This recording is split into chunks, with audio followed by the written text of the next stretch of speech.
Pertanyaan pertama, hendak batakun dengan guru masalah zakat jasidin. Untuk suami yang tidak berpenghasilan karena sudah PHK, sudah berusaha setahun mencari kerja tapi belum dapat gawian. Nah, tapi gawe hari-hari ya kalau malam. Tetapi istri ada penghasilan tetap. Oh, bini bisa perusahaan batu bara mungkin ya. Siapa yang bayar zakat? Suami, istri dan anak-anaknya. Sedangkan biaya hidup hanya berharap dari penghasilan istri. Wassalam, terima kasih. Jadi disinilah pemahamannya. Kalaunya berumah tangga, memang laki menjadi tanggung jawab laki, bayar zakat fitrah nih tuh tanggung jawab laki. Fitrah anak, bini tanggung jawab laki. Tapi kalau laki kada mampu, sedangkan bini mampu, maka boleh bini membayarkan zakat fitrah untuk laki, anak dan dirinya sendiri. Boleh nang kayak itu. Bahkan bagusnya nang kayak itu. Jadi tukar baras. Julung baras tuh lawan laki. Yang 2,5 kilo untuk laki, 2,5 kilo untuk anak, untuk seorang julung lawan laki. Nayang tuh. Tetap pekio ayang ya kalau walaupun laki kada begawi. Nayang pian niatakan. Itu yang bujurnya. Pian niatakan walaupun duitnya datang dari duit bini. Boleh kan nang kayak itu? Bukannya boleh, memang bagus nang kayak itu. Tolong menolong narangnya. Dan kada mesti harus yang kayak itu, kada mesti hanya sesama suami istri, sesama tetangga yang boleh kayak itu. Kita lihat di tetangga kita sebelah nih. Nukar baras saja setengah kilo aja sih Din. Tiap hari nukar baras setengah kilo, anak 5 habis tuh sekali bermasak setengah kilo. Nyata sih apabila kawan nukar bayar baras fitrah,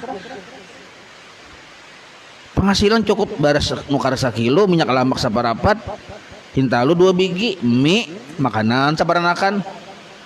Hari-hari nang kayak itu datang di mana sih kau bayar fitrah? Nah kita tuh kadakan baras sakarung.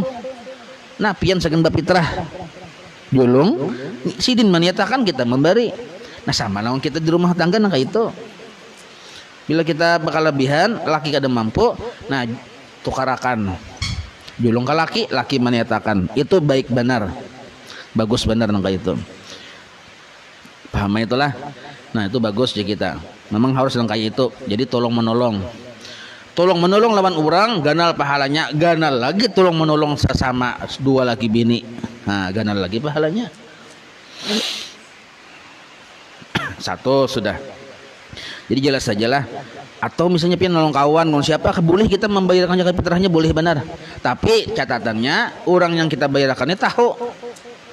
Biar posisi kita kada terkumpul lawan orang nih tuh. Kita bisa nang sana kita misalnya di Wuhan sana. Jauh loh di Wuhan nih. Ya kalau nya kada wani keluar di Wuhan tuh bang berdiam, tapi nya miskin. Nah, narannya amat, kita telepon mat. Nyama sudah aku bayarkan zakat fitrah. Ya. Nah, selesai sudah. Boleh nang itu. Tapi syaratnya itu aja, wajib si amat tuh tahu bahwa kita sudah membayarkannya. Bun kada tahu kada sah. Amun lawan laki jelas saya tahu pian tuh orang kan barasnya. Ya kalau niatakan kae yang ngai. Nah. Nomor 2, bolehkah kita mengundur mengeluarkan zakat fitrah biasanya di bulan Rajab ke bulan Ramadan? Bahasa Arabnya takhir, mentakhirkan. Hukum asal boleh. Hukum asal, tapi dengan syarat ada alasan-alasan yang sifatnya syar'i. Nah, yang sunnahan itu memajuakan. Nah, tapi ini kan jawab pertanyaan pian mau undurakan. Nah, bolehkah? Boleh bila ada alasan yang kuat secara syar'i. Contoh alasan yang kuat, nah, mun pian kalau akan keluarkan zakat pian di bulan Rajab nih, tentu zakat harta lo kan nih, lain zakat fitrah. Zakat fitrah kan Ramadan ya lah. Nah, zakat harta nih pian keluarkan di bulan Rajab, orang yang hendak pian julungi zakat pian itu tuh orangnya kadada masih di kampung.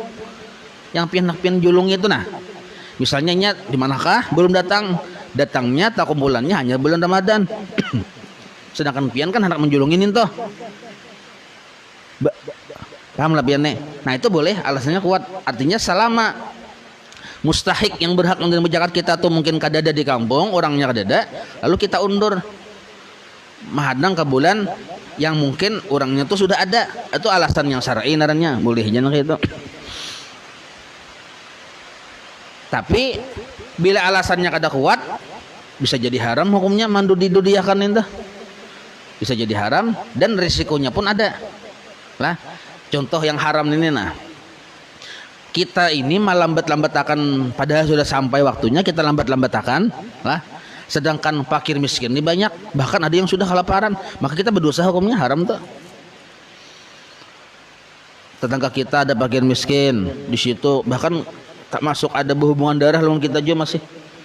Termasuk tarai ya kita masih. Kita lihat akannya. Padahalnya perlu benar duit, segan ini segan itu segala macam. Kita santai aja, kakaknya gini kita santai aja. Ada petakun, nah penyawa baru mengeluarkan zakat, marah, santai aja dulu kakaknya gini aja. Yang punya latihan puasa dulu aja.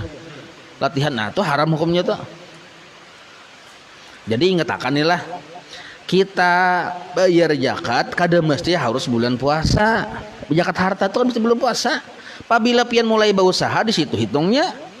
Oh mulai bulan Rajab, karena bila bertamu Rajab iya pulang zakat. Bila memenuhi nisab. Jadi haulnya itu berbeda-beda. Ada yang bulan Muharram, karena bila sampai ke Muharram sahaul sudah. Bila sampai nisab berzakat, itu hikmahnya tuh. Ada mau bang yang bila awal bau usahanya bulan Muharram, keluar zakatnya karena bulan Ramadan, itu luput bin kada bujur. Itulah hikmahnya kenapa belain lain tuh ada yang tak bulan, ada yang mengawali berusaha bulan Muharram. Karena bila tambah bulan Muharram, hendak yang sebelum Muharram dah, sebelum Muharram. Nah situ berhitung sudah. Bila sampai nisab. Nah, jangan tak bulan puasa berataan. Kasihan yang orang yang harusnya bulan apa, tak bulan puasaan musyalah yang bulan Muharram kada ada berzakat. Bulan yang Safar kada ada berzakat misalnya, bersedekah sudahnya kada ada juga misalnya, orang fakir miskin kasihan. Jadi kita sadarilah Allah Ta'ala memberi kita kelebihan itu sebenarnya diantaranya Allah menitip harta orang-orang yang apa, sagan orang-orang yang miskin ini. Jangan dikira menjulungi kita tuh untuk kita sabarataan, gak ada. Allah menitip julunglah jalan lawan si anu itu, nah julung lawan si anu, julung si anu, nah itu. Dengan cara apa programnya? Ya programnya dengan zakat itu. Titipan Allah Ta'ala untuk si A yang fakir, si B yang fakir, si C yang fakir. Programnya program zakat, programnya program sedekah, nah program infak, nah kayak itu. Kalaunya di kampung kita masih banyak yang miskin, maka sangat berbahaya kalau duit zakat ini kada dijulung kepada fakir miskin itu. Berbahaya benar. Ada yang di kampung banyak fakir miskin malah dijulung membangun segan masjid duit zakat. Itu haram hukumnya membangun masjid. Masjidnya bagus saja sudah, kalau ini memang akhir zamannya kayak itu. Baik sudah bongkar pulang masjid, baiki pulang, ulah pulang, berubah pulang. Duitnya hati-hati kalau duit impak ada apa-apa, jangan sampai duit zakat digunakan membongkar masjid itu. Nah, ini penting nih. Kalaunya duit zakat padahal itu hak fakir miskin digunakan membangun masjid, berarti narannya orang fakir miskin yang membangun masjid, kada orang sugih. Paham lebih nih? Fakir miskin narannya yang membangun masjid. Itu kan hak fakir miskin. Harusnya orang sugih yang membangun masjid, jangan fakir miskin. Apalagi duit zakat misalnya, ini penting beban ambil tahu bon basnas ya kalau karena misalkan apa acara-acara sosial atau acara pendidikan maulah mencetak buku misalnya, bagi gratis bukunya, duitnya duit zakat, yang menerima buku bisa aja orang sugih itu, buku itu kan gratis diterima oleh orang sugih, enak ada boleh. Ini benerannya penyalahgunaan penyaluran zakat. Innamas shadaqatu lil fuqara, diutamakan. Maka kalimatnya dari orang itu innama ditaksis, artinya kada boleh keluar dari innamas itu. Nah, zakat untuk fakir miskin diutamakan. Kiai kah, ustadz kah bila sugih, kan usah menerima. Oh, orang menjulung, terima. salurakan pulang. Nah itu terima aja, cuma salurakan pulang. Nah itu. Jadi hati-hati kita lah apabila kita menunda-nunda, walaupun hukumnya boleh tadi lah, boleh kita melambatakan bila syaratnya syar'i, karena yang mustahik kada ada lagi, lalu kita tunda tuh boleh. Kalau mustahiknya ada aja, sedangkan situasinya darurat, kita menunda-nunda, haram hukumnya. Nah kayaknya pulang epiknya yang berbahayanya kayak ini, kita menunda-nunda. Ya kalau sekalinya hilangkah apakah duit yang zakat tadi nih, kita wajib mengganti itu, kita seorang yang mengganti. Makanya bagusnya tuh segera. Toko rumah yang kita beli apa harus dijakati? Kada usah dijakati. Ingat akan dah nya orang menang seumur hidup sekali barang dia kada. Yang dijakatin itu ada sudah gulung-gulungannya. Mun toko rumah pian ganaya lo kunin tuh. Ini kan misalnya rokok nih. Rumah dan toko ya kalau toko garis miring rumah berarti rokok. Pian ganaya di situ kada dijakati. Kecuali pian berjual rokok, berjual toko dan rumah hanya dijakati. Pian misalnya berjualan, yang pian jual toko, rumah, nah itu dijakati am. Tapi mun pian begana di toko dan di rumah situ, yang pian jual sembako, nah sembako itu yang dijakati. Lawan penghasilannya, lawan duitnya, lawan tabungannya, yang urusannya tentang sembako itu. Yang berjalan di pintangan sembako itu berputarnya tuh, nah itu yang dijakati, sedangkan rumahnya kada. Nukar mobil, jakati hulu aja. Hanja siapa nih tolong aneh jual suah gitu pian lo. Padahal ada di kitab tuh.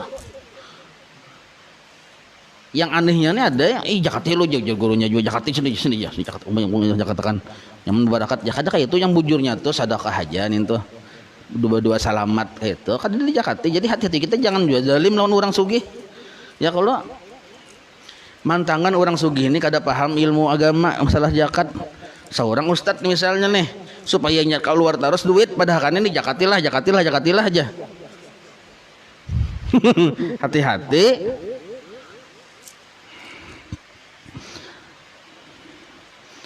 Pengsuah pengelum melihat kayak itu betakon anu jauh nukar mobil jakati hulu aja. Dulu kan apa jakati mobil? Haulnya kada ada, nisabnya kada ada. Itu aset pribadi seorang yang seorang pakai kada dijakatin itu. Han, kada jauh guru anu jah, jakati kena datangnya ke rumahku jauh guru anu jah, cocok aja lu kayak itu. Nah jadi hati-hati, kada boleh kita secara halus mancuntan duit orang sugih secara halus atas nama zakat, padahal mancuntan duit orang sugih kada boleh. Sahkah zakat kita kalau kita tidak mengetahui orang yang kita zakati beda agama? Umpama ketemu orang yang kelihatannya fakir di jalan sedangkan kita kada mengetahui agamanya, sah aja kita kada tahu loh. Kita kada tahu, sah aja. Kita kira itu agama aja, ada apa-apa, sah aja sebenarnya. Kada tahu, Bang. Nah, makanya abdalnya itu kita berzakat kepada orang yang kita ketahui berdomisilinya di mana, usahanya memang kada ada, memang miskin, kita tahu nih tuh. Kayak apa hal ihwalnya itu lebih abdal. Kenapa kita tahu? Keluarga kita, Bang. Tahu loh, tetangga kita, Bang. Kita tahu. Nah, makanya itu diutamakan. Kalau yang di jalan-jalan tuh kita kada tahu. Nah, itu tapi sah aja juga ada bapaknya, kita kan memandang sekilas saja tuh. Gitu. Mun ragu-ragu jangan dijulung. Nah, itu salahnya. Melaksanakan puasa apakah boleh? Waktu mengerjakan puasa apakah boleh baudu lalu berkumur-kumur, masukkan air ke hidung, basuh telinga? Satu dulu pertanyaannya. Itu bukannya boleh, itu malah sunnah. Ya kalau berarti pian kada mendengarin yang video kisah puasa ya kalau maka sudah nih tuh. Jadi ini jangan ekstrimnya. Nah, imbah asar kita hendak sembahyang asar nih di rumah, baudu.